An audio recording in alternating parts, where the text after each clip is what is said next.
சகோதரிகள் பங்கெடுத்திருக்கிறாங்க. அவங்களுக்கு முதலில் மகளிர் தின வாழ்த்துக்களை தமிழ் மாநில காங்கிரஸ் சார்பாக தெரிவித்து, மங்காத தமிழென்று சங்கே முழங்கு. பெருந்தலைவர் காமராஜர், மக்கள் தலைவர் ஐயா மூப்பனார் காட்டிய வழியில் தலைவர் ஐயா ஜி.கே. வாசன் அவர்களுடைய வழிகாட்டுதலோடு அரசியலில் நாகரிக அரசியலை முன்னெடுத்து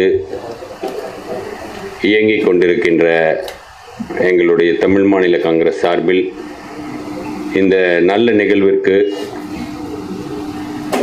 எங்களை அழைக்கப்பட்டதற்கு நம்முடைய சகோதரர் தேடல் ஆனந்தன் அவர்களுக்கும் அவருடைய குழுவினர் அனைவருக்கும் வாழ்த்துக்களையும் பாராட்டுக்களையும் தெரிவித்துக் கொள்கிறோம்.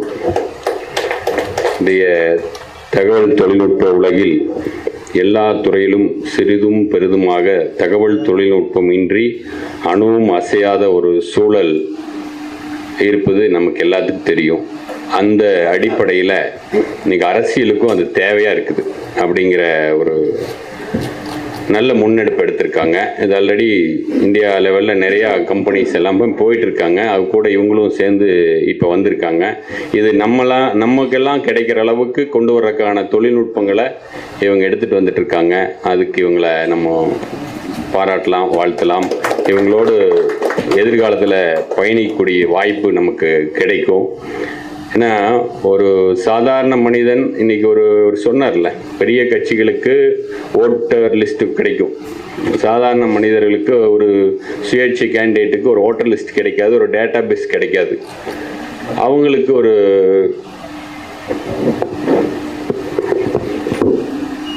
அந்த டேட்டாவை அவர்களுடைய விரல் நுனியில் இன்றைக்கி நம்ம மொபைல் ஃபோன் தான், இன்னைக்கு எல்லாமே மொபைல் ஃபோன் தான் இன்னும் உலகமாக போகுது. அது ஆயிடுச்சு, மேக்சிமம் ஆயிடுச்சு. இனி அதுதான் இருக்க போகுது.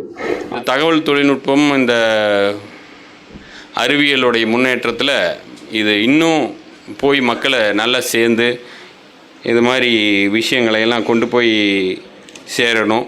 அதே சமயம் முக்கியமான விஷயம், நம்முடைய திராவிட முன்னேற்ற கழகத்தினுடைய சகோதரர் சொன்ன மாதிரி நாகரிகமான அரசியல் முன்னெடுக்கணும். ஒரு தரந்தாழ்ந்து பேசுகிறது, வாட்ஸ்அப்பு, ஃபேஸ்புக்கு, ட்விட்டர் இதிலெல்லாம் விமர்சனங்கள் ரொம்ப மோசமாக இருக்குது. சில நேரங்கள் தாங்க முடியாமல் நம்மளுமே ட்வீட் பண்ணிடுறோம்.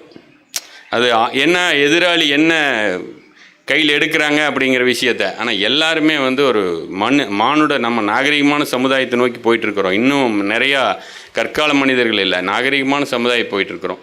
அப்போது அவர் சொன்னார்ல, பேக் ஃபயர், பெண்களை ரொம்ப அசிங்கப்படுத்தி பேசுகிறது. அது இந்த மகளிர் தினத்தில் அது ஒரு கண்டனமாகவும் கூட இந்த சோஷியல் மீடியா இதில் இருக்கிற எந்த அரசியல் கட்சி இன்க்ளூடிங் நாங்கள் எங்கள் கட்சியில் இருந்து ஒருத்தர் செஞ்சாலும் அது தவறு தான்.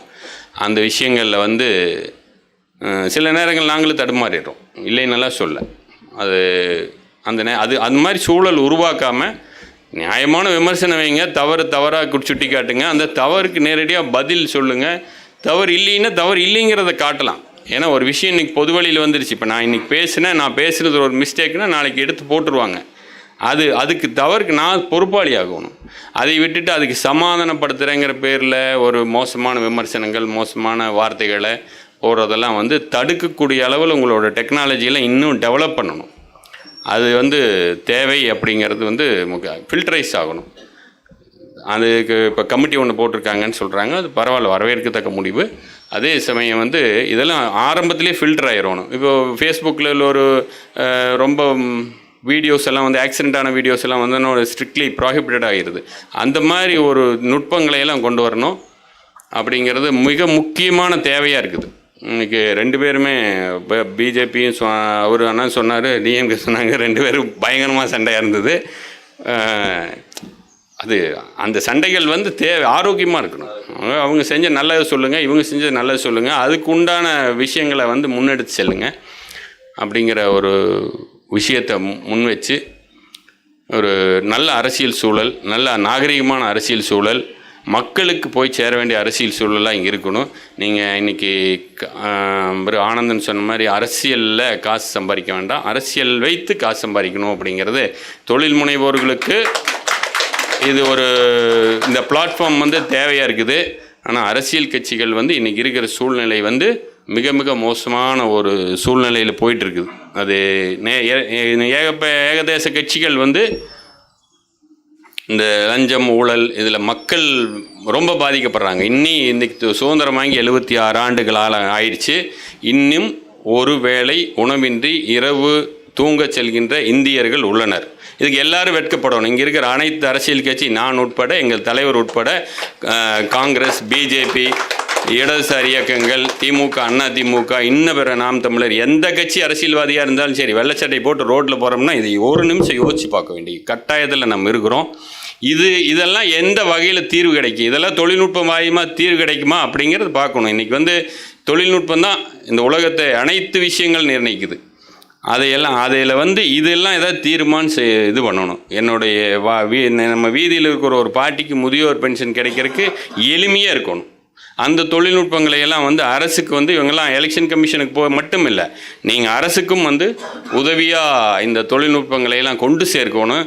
அந்த மாதிரி எளிமையான விஷயங்களை வந்து கொண்டு வரணும். நீங்கள் சொன்னீங்க ஏடிஎம் கார்டு வாயிலாக ஓட்ட கண்டிப்பாக வரும். வேறு மாதிரியும் கூட வரலாம், ஆனால் வரும்.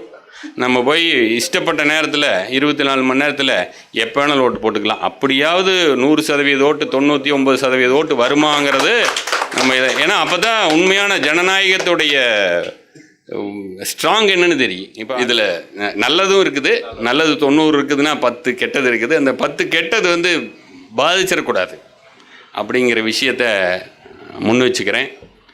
ஒரு விஷயம், எந்த சூழ்நிலை, எந்த அட்வான்டேஜாக போகட்டும், எலெக்ஷன் அட்வான்ஸாக போகட்டும், டிஜிட்டலைஸ் ஆகட்டும், எல்லாம் ஆகட்டும், தேசபக்தியோட தியாக உணர்வோட அரசியல்வாதிகள் பணியாற்றணும். அது தவிர்த்து போயிட்டுருக்குது.